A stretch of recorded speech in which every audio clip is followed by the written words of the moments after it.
तो बच्चों, हमने जो पढ़ाया था आपको अब तक इल्तुतमिश की प्रारंभिक कठिनाइयाँ और उनका समाधान। तो हमने इसमें आपको बताया था कि इल्तुतमिश की ये क्या क्या कठिनाइयाँ थी, और इसमें हमने विरोधी तुर्क सरदारों का दमन बताया था। उसके बाद हमने आपको बताया यल्दौज की शक्ति का दमन बताया था, कैसे उसने किया था। अब जो है मतलब इल्तुतमिश के समय में चंगेज खां के आक्रमण का भय 1221 में जो है चंगेज खां के आक्रमण का भय था, सताने लगा था। तो इस समय क्या कि चंगेज खां तो मंगोलिया का था। इस समय जबकि सुल्तान इल्तुतमिश अपने विरोधियों की शक्ति के दमन करने में लगा था, तो भारत की उत्तर पश्चिमी सीमाओं पर 1221 में चंगेज खां जो है तिमुजिन के नेतृत्व में, जो उसका दूसरा नाम चंगेज खां के नाम से प्रसिद्ध है, मंगोल आक्रमण का प्रबल खतरा उत्पन्न हो गया था। तो उस समय जो है कि मंगोलों ने ख्वारिज्म राज्य को तहस नहस करके उस पर अधिकार कर दिया था। ख्वारिज्म के शाह ने तो भागकर कैस्पियन तट पर शरण ली थी, परंतु उसका युवराज जो था जलालुद्दीन मंगबरनी भागकर पंजाब की तरफ चला गया था।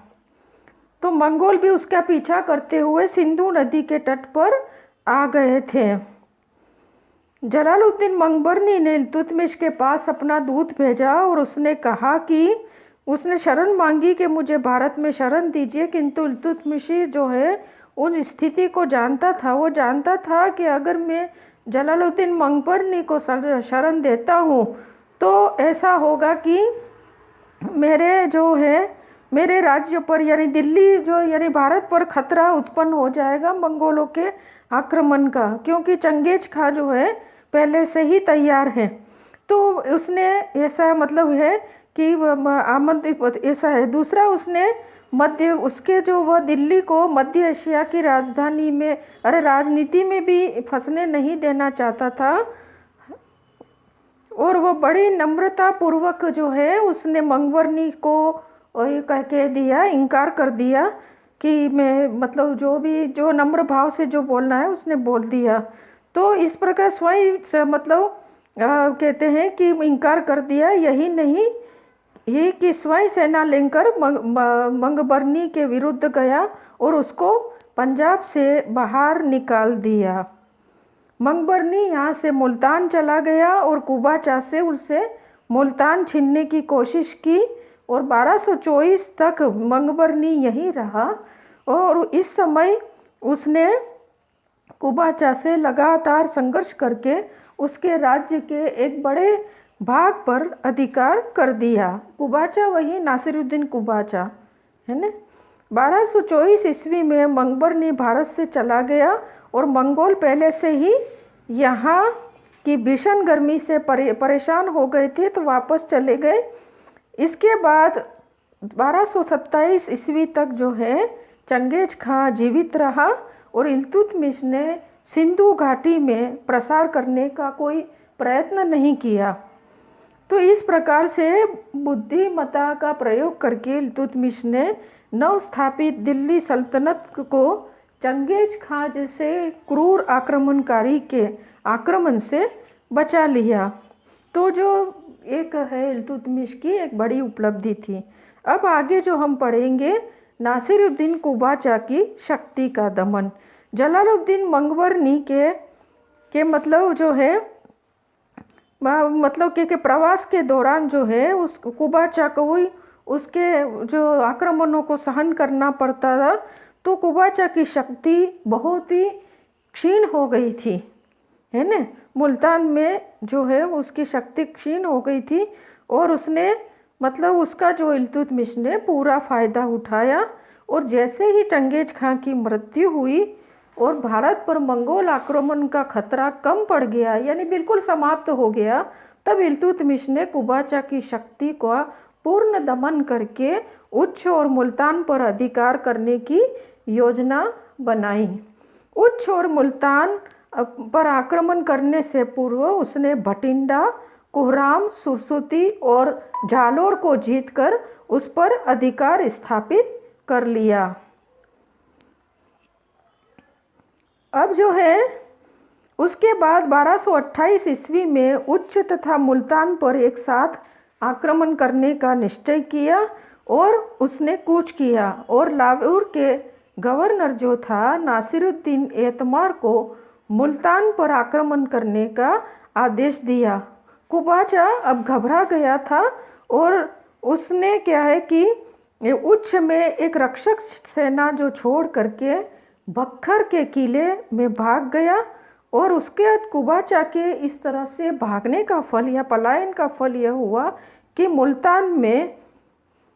मुल्तान ने आत्मसमर्पण कर लिया और 3 महीने के घेरे के बाद उच्च पर भी इल्तुतमिश का अधिकार हो गया। अब इल्तुतमिश ने वज़ीर जुनैदी के नेतृत्व में एक सेना बक्कर पर आक्रमण करने के लिए भेजी और इससे कुबाचा घबरा गया और उसने अपने पुत्र को संधि वार्ता हेतु इल्तुतमिश के पास भेजा। इल्तुतमिश के पास भेजा तब इल्तुतमिश ने कहा कि भाई तो आत्मसमर्पण कर ले, लेकिन कुबाचा ऐसा करने को तैयार नहीं हुआ। तो इल्तुतमिश ने बक्कर के किले पर हमला कर दिया। तो डर के मारे कुबाचा जो है सिंधु नदी में कूद गया और वहीं डूबकर मर गया। तो मुल्तान और उच्च को इस तरह से इल्तुतमिश ने दिल्ली सल्तनत में मिला दिया और वहाँ एक नया सूबेदार जो है उसने नियुक्त किया। अब जो है बिहार और बंगाल की पुनर्विजय जो है कुतुबुद्दीन ऐबक की मृत्यु जो है के बाद बंगाल के शासक जो हमने पढ़ा था पहले अली मर्दान खां खिलजी ने अपनी स्वतंत्रता की घोषणा कर दी थी। तो इस प्रकार बंगाल भी दिल्ली सल्तनत के प्रभुत्व से मुक्त हो गया था, परंतु 2 वर्ष बाद ही 1212 ईस्वी के लगभग अली मर्दान खां के अत्याचारों से तंग आकर स्थानीय खिलजी सरदारों ने उसका वध कर दिया और हसामुद्दीन एवाज को वहाँ का शासक चुना, जिसने सुल्तान गयासुद्दीन की उपाधि धारण की और एक स्वतंत्र शासक की भांति शासन करने लगा। इल्तुतमिश की व्यस्तता और समस्याओं का लाभ उठाते हुए बिहार को जीतकर अपने राज्य में मिला लिया। जैसा कि हमने देखा है कि धीरे धीरे इल्तुतमिश जो है जाजनगर, तिरहुत, बंग, कामरूप के राजाओं को भी हरा दिया और उनको वार्षिक कर देने को मजबूर किया। किंतु जैसे ही मंगोल आक्रमण का भय समाप्त हुआ, जलालुद्दीन मंगबरनी अपने देश को लौट गया, तो इल्तुतमिश ने बंगाल की तरफ ध्यान दिया और बिहार पर आक्रमण करके अधिकार कर एक सूबेदार नियुक्त किया। इसके बाद 1225 में बंगाल पर अधिकार करने के उद्देश्य से लखनऊ की ओर कूच किया और उसके आक्रमण का मुकाबला करने के लिए एवाज भी अपनी राजधानी से आगे बढ़ा, लेकिन इल्तुतमिश की शक्ति से वो घबरा करके आत्मसमर्पण कर दिया और इल्तुतमिश की अधीनता स्वीकार कर ली तथा युद्ध की क्षतिपूर्ति के रूप में बहुत बड़ी रकम उसको दी तथा बिहार पर अधिकार स्वीकार कर लिया। इल्तुतमिश बिहार में मलिक जानी को हाकिम नियुक्त कर दिल्ली लौट गया, किंतु इल्तुतमिश के लौटते ही हसामुद्दीन एवाज ने मलिक जानी को निकाल करके बिहार को पुनः जीत लिया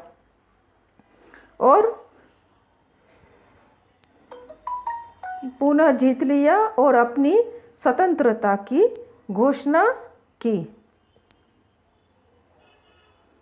ठीक है। अब है इल्तुतमिश जो है तुरंत एवाज के विरुद्ध सेना लेकर के अब गया। वो सेना लेकर के तुरंत सैनिक कार्यवाही तो सेना लेकर नहीं गया इसने, मतलब इल्तुतमिश ने उस समय तो कुछ भी नहीं किया, लेकिन अपने ज्येष्ठ पुत्र नासिरुद्दीन महमूद जो इस समय अवध का सूबेदार था उसे आदेश दिया था कि वो लखनौती या बंगाल पर निगरानी रखे और जैसे ही मौका मिले लखनौती पर अधिकार कर ले। सौभाग्य से नासिरुद्दीन महमूद को ये अवसर शीघ्र मिल भी गया और 1226 में जबकि एवाज पूर्वी बंगाल की तरफ एक अभियान पर गया था तब नासिरुद्दीन महमूद ने उसकी अनुपस्थिति का लाभ उठाकर लखनौती पर आक्रमण कर उस पर अधिकार कर दिया। और ये सूचना मिली जब एवाज को तो वो अपनी राजधानी की रक्षा के लिए तुरंत गया, परंतु वो पराजित होकर के मारा गया। इस प्रकार बंगाल पर भी अंत में इल्तुतमिश का अधिकार स्थापित हो गया और उसने नासिरुद्दीन महमूद को वहाँ का सूबेदार नियुक्त किया। किंतु 1229 ईस्वी में जो इल्तुतमिश का बड़ा बेटा नासिरुद्दीन महमूद था जिसका मकबरा दिल्ली में ही है ना, दिल्ली में इसका मकबरा है। मकबरा तो क्या ये दरगाह है, क्योंकि ये सूफी संत बन गया था। इल्तुतमिश के नासिरुद्दीन महमूद नाम के 2 बेटे थे। सबसे बड़ा बेटा नासिरुद्दीन महमूद जो है वो सूफी संत बन गया था और उसकी एक दरगाह बनी हुई है दिल्ली में, मेहरोनी से आगे एक दरगाह बनी हुई है। और उसका एक सबसे छोटा बेटा नासिरुद्दीन महमूद था जो बाद में शासक बना था। रज़िया सुल्तान के बाद में ये जो है शासक बना था और उसके शासन की बागडोर जो है बलबन को सौंपी थी। और क्योंकि वो खुद ही धार्मिक प्रवृत्ति का आदमी था तो वो नमाज कुरान पढ़ता रहता था, तो बलबन ने ही सारे साम्राज्य की शक्ति जो है अपने हाथ में ले ली थी। तो इसलिए आप जो है कंफ्यूज नहीं हो कि नासिरुद्दीन महमूद का नाम बार बार क्यों आता है ना। तो अब नासिरुद्दीन महमूद की अनुपस्थिति का लाभ उठा करके लखनौती पर आक्रमण कर अधिकार कर लिया। सूचना मिलते ही एवाज अपनी अब जो है राजधानी की रक्षा के लिए लौटा, परंतु पराजित होकर के मारा गया।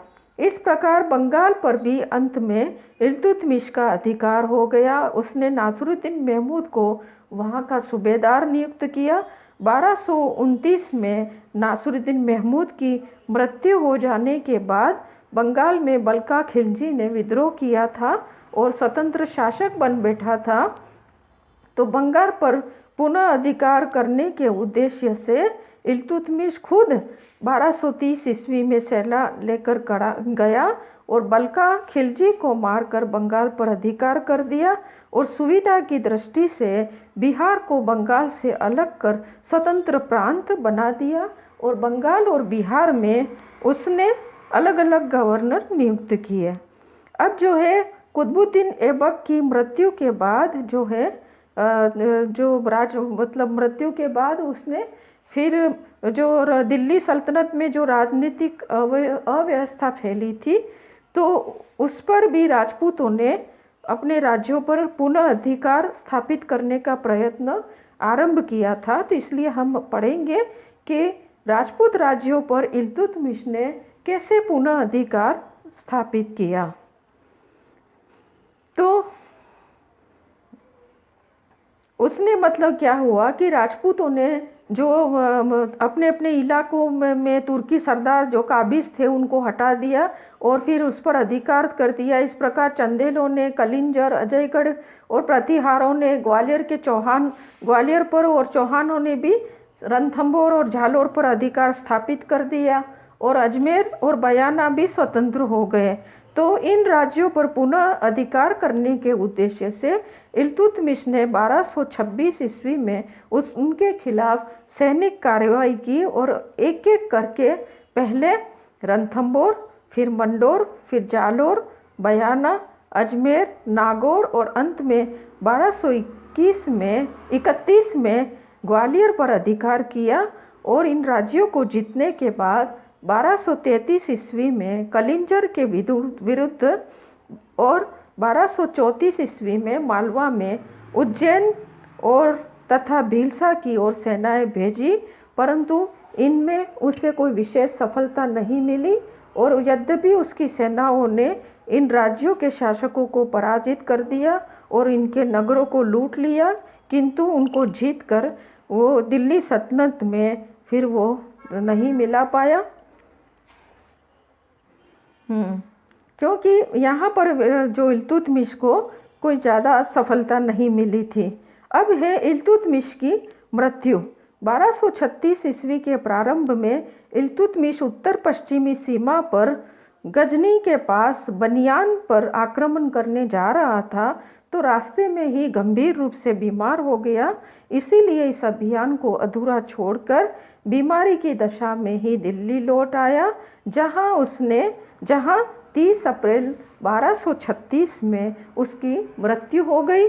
और उसकी लाश को जो है मेहरौली में, जो उसने अपने जीवित अवस्था में ही अपना मकबरा बना लिया था, वहाँ पर उसने दफन कर दी। Thank you.